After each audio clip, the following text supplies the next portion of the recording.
na kila mmoja alikuwa anataka kuwekeza kipindi hicho kwenye social media, lakini pia kwenye baadhi ya movie ambazo nimeangalia, unakuja kuona moja kati ya kazi za broker kipindi hicho ilikuwa ni kushawishi watu kuingia pia kwenye investing, na sio tu brokers, ilikuwa ni yani karibu kila story. Ndio Mr. Fortes kila siku anatuambia kwamba unakuta mpaka mabodaboda. Sasa kulikuwa hakuna mabodaboda kipindi hicho, lakini unakuta mpaka taxi drivers wanaambiana wekeza, wekeza, mimi nimewekeza kwenye kampuni hii, mimi nimewekeza kwenye kampuni hii.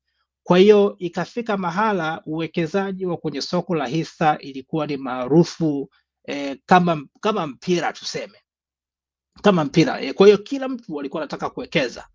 Sasa issue ikaanzia hapa, nadhani miaka inakaribia 29 hiyo, kwamba huku miji ikiwa inaendelea Europe ama bara la Ulaya, ambao zile nchi ambazo zilishiriki kwenye vita zikaanza kurecover taratibu. Kwa hiyo wakaanza ujenzi wa viwanda vyao, wakaanza kulima tena, vita vimeisha, sasa wana muda wa kufanya production. Sasa wakiwa wanafanya hivyo, huku production sector ya Marekani ikaanza kudorola chini. Inadorola kwa sababu sasa uhitaji wa zile bidhaa zote zinazotengenezwa Marekani umeanza kuisha, umeanza kupungua taratibu. Kwa hiyo sasa kuna bidhaa ambazo hazina watumiaji. Bidhaa ni nyingi kuliko watumiaji ambao wako Marekani peke yake.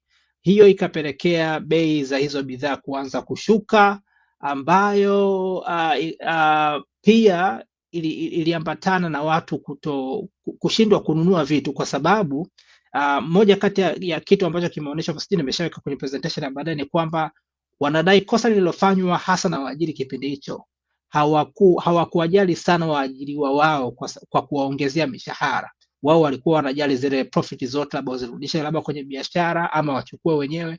Kwa hiyo economic gap kati ya the rich and the poor ilikuwa ni kubwa sana, na ikaendelea kukaa hivyo. Kwa hiyo watu walikuwa hawana ile purchasing power, lakini uzalishaji ulikuwa ni mkubwa na bidhaa zinakwenda nje. Sasa baada ya mahusiano ya kuanza kupungua ya kutransfer ama kupeleka vitu Ulaya, ni kwamba kukawa na wingi wa bidhaa ambazo hazinunuliki na watu wa ndani. Lakini mbadala wake wanasema kulikuwa kuna kitu wanaita credit system kipindi hicho. Sasa sijui ilianza kabla ama ndio ilikuwa introduced kipindi hicho, hii ya kuambiwa kwamba wewe spend sasa hivi utalipa baadaye, wewe chukua. Ingawa na sasa hivi imeshika kasi sana, na sijui tunajirudia historia ama ni nyakati tofauti. Mr. Fortes atakuja kutuambia siku akija